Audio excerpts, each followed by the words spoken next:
This is Anarchast.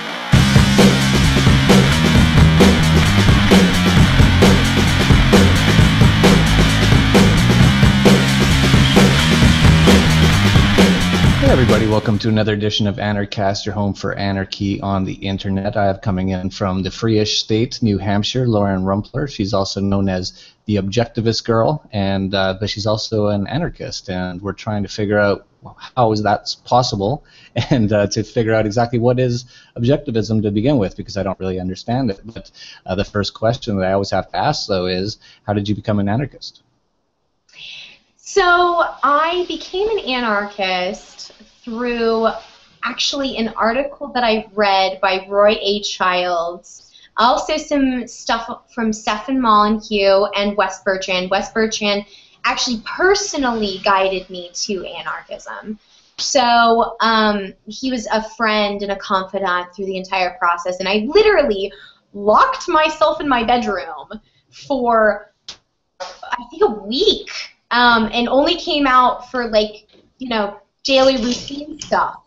And I learned during that week all about anarchism and what it meant. And it was funny because I was so close to it before that. And once I looked at it and really analyzed it, I realized that they were totally right, and that I was defining government wrong. So before that, you still are apparently a objectivist. So what was your path to becoming an objectivist? So in college, actually before college, I'd been kind of picked on my whole life. I was shoved into lockers in high school, and by college I'd gotten frustrated with the way that people would try and break me down, because I was different and more exuberant than most people, and so it was scary to them. And a lot of people are afraid of positive people because it makes them feel insecure, and so they beat me down for this. And so I went to my professor and I said, you know, I want to change myself. I want to be able to fit in with people. And he was like, no, don't do that. Here, read this. And he gave me Anthem. And I realized through this book that existence really does exist outside of my perception, because I really was awesome inside the way I was, and I think all people are awesome inside, and they do really cool things, and that's what Ayn Rand helps you find. She helps you find your awesome and bring it out. Oh, that's cool. So explain to me, if you can, in under an hour, what is objectivism?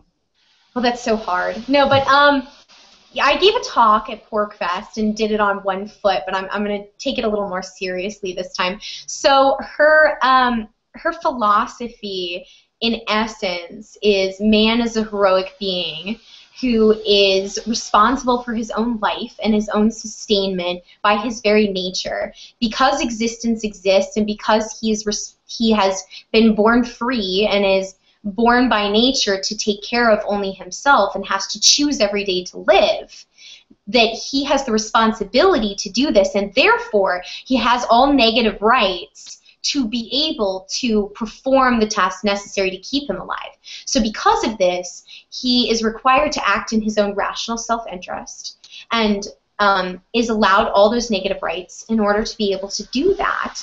And so it paints man as the heroic being that he's meant to be, and helps people come to reason and rationality and discover existence through their perception and through asking, what do I know and how do I know it? And in being able to integrate all the things in reality into a knowledge base, and where you can make proper decisions about your life and be able to live the life that you truly want to live, and do it in a more direct and efficient way. And that's basically what objectivism does. So does that clash with anarchism in any way?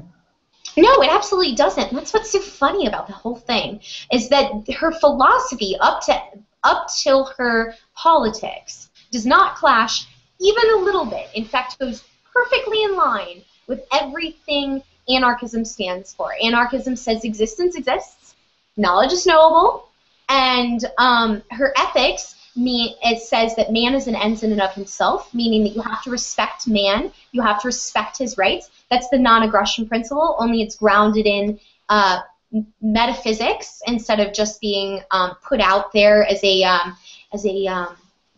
what is it, floating abstraction, which I find the non-aggression principle to be a floating abstraction. I love it, don't get me wrong, but I think that man as an end in and of himself is much, much more solid and grounded.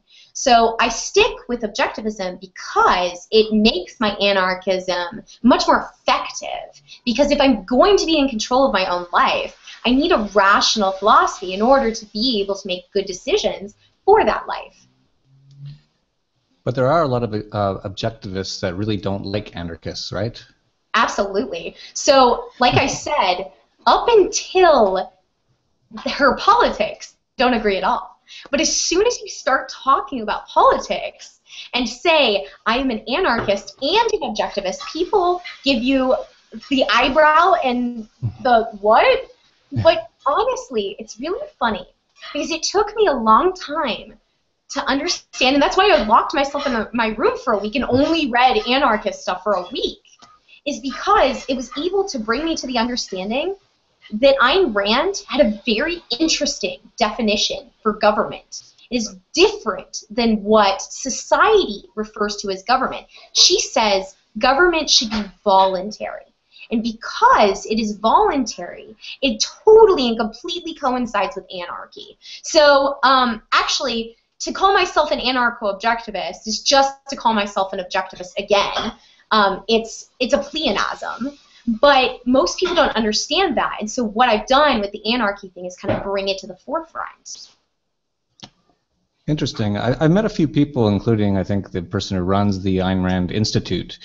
And he really didn't want to even talk to me. He said, I don't talk to anarchists. And is the Ayn Rand Institute, is that different than objectivism? Is that sort of like, are they more about what Ayn Rand, are they like followers of Ayn Rand and not so much just the pure objectivism side? So there are two different organizations that promote objectivism. One is the Ayn Rand Institute, and the other is the Atlas Society. And the Ayn Rand Institute is a lot of people that agree with everything Ayn Rand said and want to reiterate it. And we normally call them Randians. It's kind of a derogatory term. I want to err away from the name calling, though. But I stick with the Atlas Society, and they're more open to new ideas. And so through the discovery of the Atlas Society, I was able to explore anarchism, and I realized that anarchist view of government is just a voluntary government in Ayn Rand's view. So Ayn Rand states that all taxes should be voluntary, and that we should choose whether we donate to this government. It truly is a donation once it's voluntary. So let's call it a donation like it's meant to be. And so let's give it its objective meaning. And so once you look at that, you realize that any agent, any organization, even if they want to call themselves a government, can't possibly have a monopoly on the market because it is voluntarily funded. It is funded through donations. So any outside agency that wants to start a new government can start any government competing. And most objectivists, once you put it that way, start to reconsider anarchism and realize that they're not so far off from anarcho-capitalists. Really, truly, the only difference is the intellectual property. And I think I have some pretty solid arguments for why IP is ridiculous. Which is what most anarchists believe. You're saying the objectivists believe in intellectual property and that government should use force to make people stop using information? Yes, absolutely. So objectivists believe intellectual property is an extension of man's rights, like property. So they believe that intellectual property is the same as property. I find that to be an insult to real property. But it is an extension of property, and because it came from man's mind, they have a right to own it and be rewarded for their thoughts. Well, I think this is a beautiful idea. I think that it's impractical in practice. To have this, you would have to have an agent supporting this first of all. And second of all, you would have to limit the internet and its capacity. And I don't think limiting any technology is a good idea. So I think that we need to find new ways to reward people for their product. I'm not saying not reward people. I'm just saying with the advent of the internet, which was before Ayn Rand's, or which was after Ayn Rand's time, so she couldn't take this into consideration with intellectual property. So you'll have to excuse her of this. We didn't realize that there needed to be a new dynamic with the internet. And I think that the internet has changed things, and I actually would like to do a talk eventually about how the internet has changed objectivism, because it has. The internet changed everything. And so I think that intellectual property is silly and nonsensical with the technology that we have, and it would be holding back what we could do if we put our minds to it. Yeah, that's interesting, because you know, to anarchists as well, intellectual property is a big issue that isn't fully decided amongst all anarchists. We don't all agree on it. I had Stefan Kinsella on, and he's a big proponent of there not being intellectual property. I spoke to Jeffrey Tucker about it probably a year or two ago, and he had said that a lot of the anarchists sort of scholars and thinkers are still thinking through exactly how this should work under a truly anarchic system. So just like the objectivists, I guess, it's not totally, it hasn't reached a point where everyone sort of agrees on exactly how we should be dealing with intellectual property. I think from my perspective as an anarchist, I just definitely don't want a violent and coercive and thieving government to control and to use violence against people to make sure they don't use someone else's intellectual property. I think the markets can work it out just fine, and I think we're seeing that. And you brought up the internet, and this is, again, something that anarchists have had to figure out too, because a lot of the great anarchist minds were people like Murray Rothbard, and he was around before the internet. So these are things that have to be rethought given our current digital age. And but you can see with what's going on, for example, the music industry. That was something I was very involved in. I used to be the #2 white rapper in Canada in 1989, and I had a music studio, and then I even had this. People find this funny. I've never actually mentioned this before. I started a company called Protected by Covenant, and what it was a way to make it harder for people to share music over things like Napster when Napster was big, and I was trying to sell that to record agencies. So obviously back then I wasn't a full anarchist or anything. I was just a capitalist, and I saw an opportunity to make money. But what happened, so I followed that entire evolution of how the internet has changed music, and now you're seeing people like Psy, who has billions of views for one of his music videos, and he's made millions of dollars off of it, all through sharing it on YouTube. And you're also seeing artists have had to change. Now, instead of just living forever off of royalties, off of album sales, they're still making quite a bit of money off of digital sales, which people still don't mind paying money for a lot of these things, especially if it's convenient and it's the best way to get it and that sort of a thing. But they're also making a lot off of just getting their music out through things like YouTube. A lot of artists are actually just putting their music out for free now, and still making money off of it through concerts or through having it put into a movie, and there's still a lot of people who pay to watch movies. And yeah, so it's just an evolution of these things. But the number one thing that I started saying was I don't want a government to be in charge and making the rules on what people can and can't use as far as intellectual property goes. So these things are all still being figured out. There's a lot of interesting things going on. For example, the entire media industry is changing. We're starting to see newspapers, of course, are all going out of business. Online sites are changing all the time to try to monetize their information. And there's, the intellectual property issue is a very interesting issue. But I want to go back again, though, to objectivism and anarchism. I'm trying to figure it out in my own head how they're different. So I had one person tell me once, Judd Weiss, who's actually very well known in the libertarian community. He's basically the photographer for all the libertarians. I'm sure you know. Yeah, he's wonderful. Yeah, he's a mine. And he's an objectivist. And he tried to describe it to me once as it's more of a philosophy. It goes way deeper. For example, anarchy isn't really all that deep. There's really just only one thing about anarchy, and that is don't initiate violence against others, and you don't want them to do that to you. And then you can get deeper into different issues on how it affects those issues, but it's really not a deep philosophy. Objectivism, it sounds like, is quite deep. Could you explain a bit more about like the deepness of objectivism? There's much more to it than just a few things, right? It's all kinds of levels of thought. Right. So think of anarchy like you would think of atheism.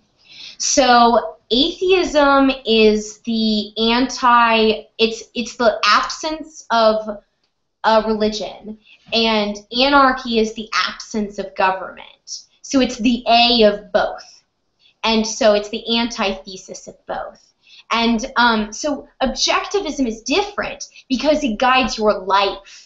Anarchy is just what you want your government to look like, and that's non-existent, which I can totally get on board with. And it's not even non-existent.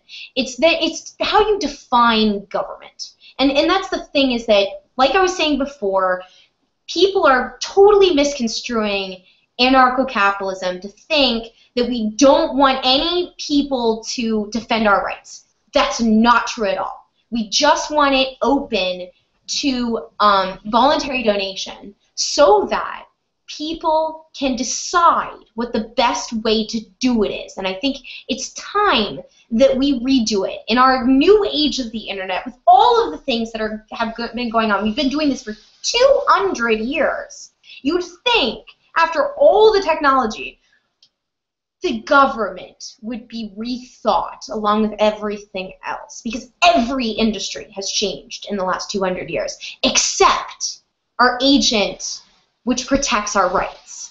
And I want it open to the market to discuss, you know, and whatever wins out, wins out. And I appreciate the competition. Ayn Rand believed in competition, she believed in the market, but somehow that didn't extend.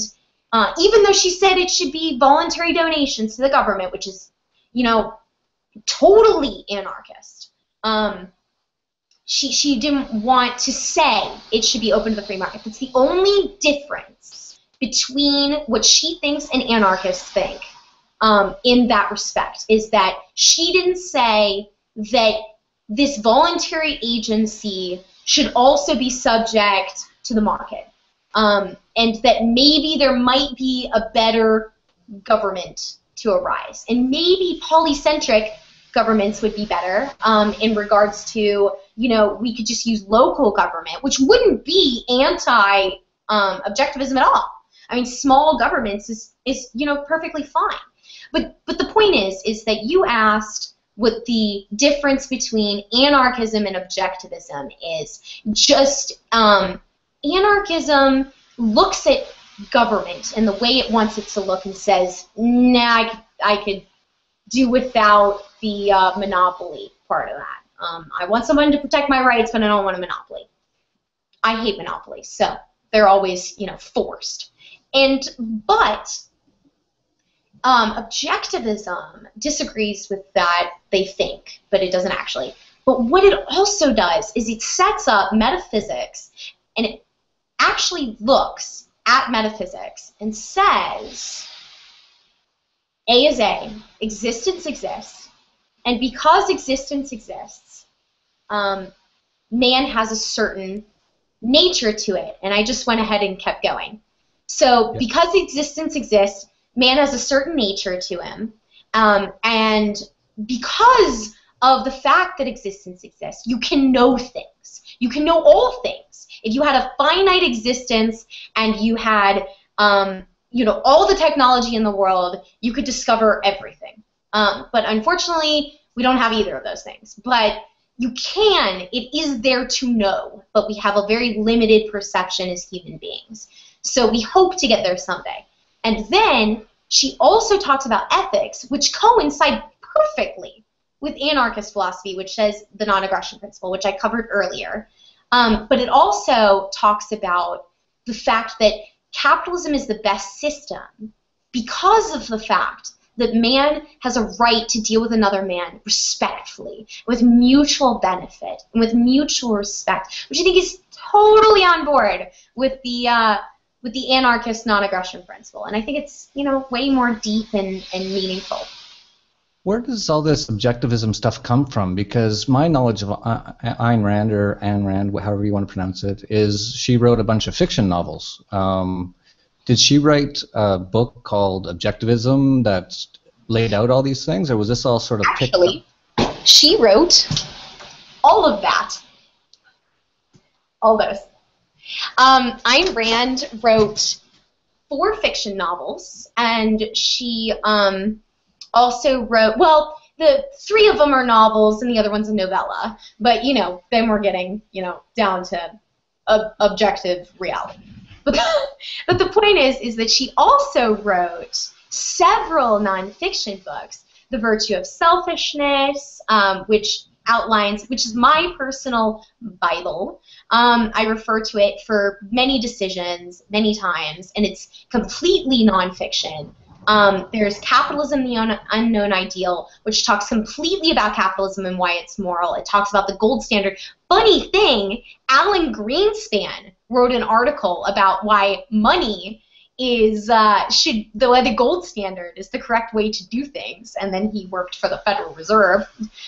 We think he went, the theory on this is he went Danconia, but that doesn't really mean anything to you just yet, but you should read it.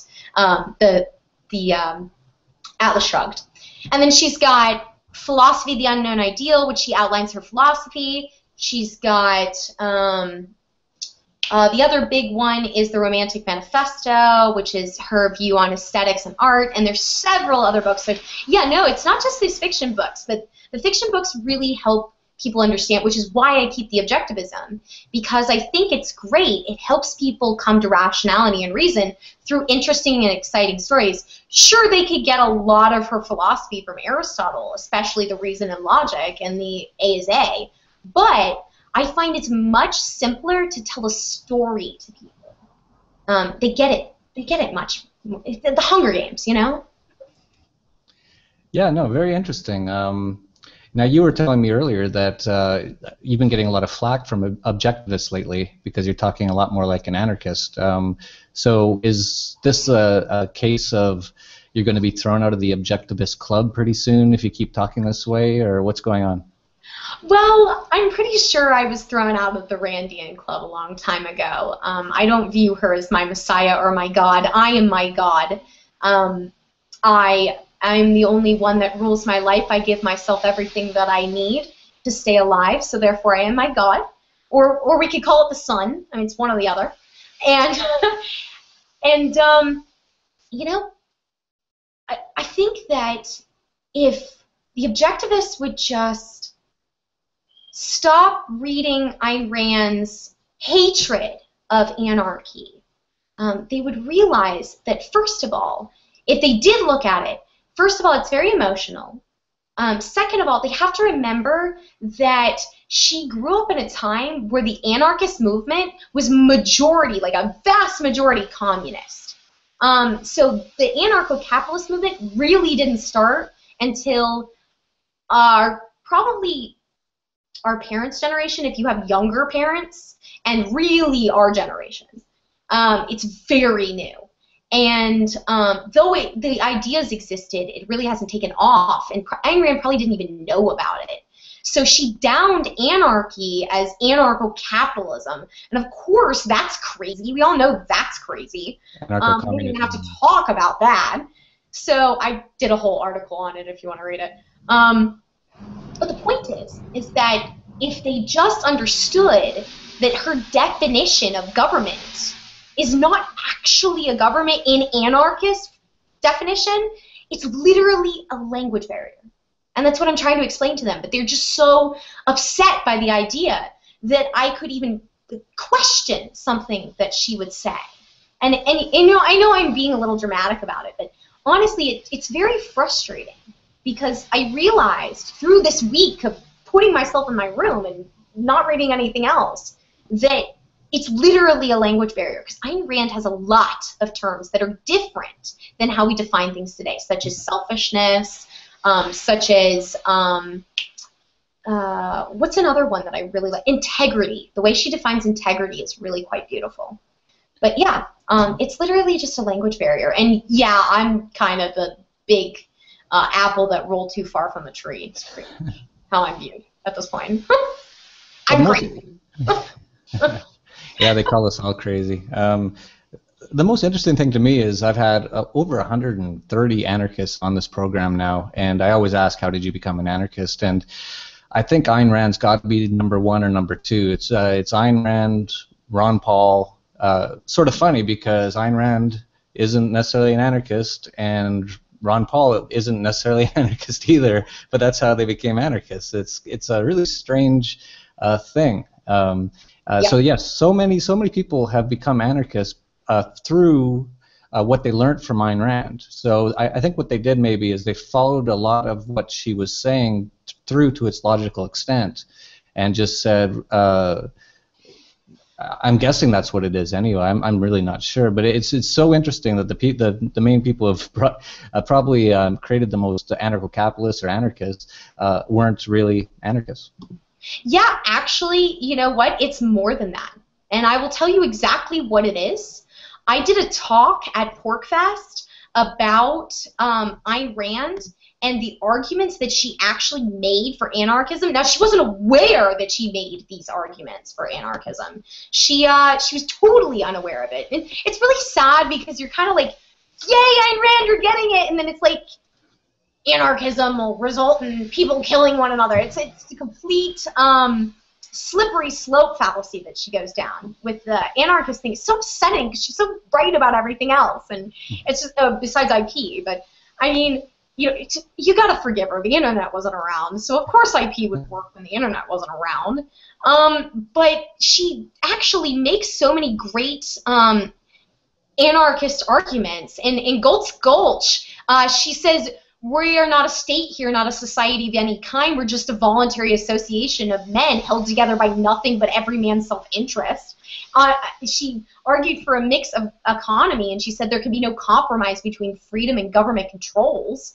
On the source of individual rights, she said that objective rights, which is what a lot of people are concerned about when it comes to defense of rights, is that they want an agent to make the rules because there needs to be objective rules. But she actually states that objective rules come from the fact that existence exists. So objective rules come from nature. So objective law exists outside of our perception. So if we could just get people to perceive it, this would not be a problem anymore. So, and they are capable of perceiving it. I mean, look at me. I perceived it. I went from a liberal to an objectivist, and then to an anarchist. I mean, totally possible. And so, the thing is, she makes these great arguments for it. She doesn't recognize it. But I think that once people really take a look at the talk that I did at PorcFest, a lot more people are going to get on board with it. I did a talk called Why All Anarchists Should Love Objectivism, and the talk was just why it is that these two philosophies are completely intertwined. I mean, they go together like hand in glove. They really do. And it's very sad that people aren't seeing this. There's a very small anarcho-objectivist movement. But I really think that, first of all, anarchists would benefit from objectivism because it would help them be able to guide their life better. It would give them principles to be able to identify reality and be able to bring their goals into fruition much more easily. And objectivists already are anarchists, are anarcho-capitalists, and they aren't aware of it. It's very sad. It's just right there. It's like, go over the edge. Yeah, it's very interesting. So is your speech at PorcFest, is that going to be on YouTube? Oh, yeah. So as soon as they finally release the speeches from PorcFest, I intend to put that up on my channel because I think it was a very powerful speech. Yeah, I'm sorry I missed it. I had to take off. But I'll definitely check it out. And so why don't you tell people where they can get more information on you, your channel, The Objectivist Girl, and so they can keep up to date on this and especially see your speech from PorcFest. Absolutely. So I would suggest adding me on Facebook. That's the absolute best way to find everything that I do. There's not one thing that I do that doesn't go on Facebook. So Facebook Objectivist Girl. And just click that nice like button because you're gonna like me. And and also, if you want, you can click on my. You can go to my YouTube channel, which is Objectivist Girl, but it has no I in the girl because apparently somebody already had that as their Gmail account. So that lucky girl, and so they can subscribe to that channel. And yeah, I do lots of cool stuff. Well, you should patent the name Objectivist Girl with the government, and then do some sort of lawsuit to get that name, and then the government can come with guns and take it from this person. What do you think? No.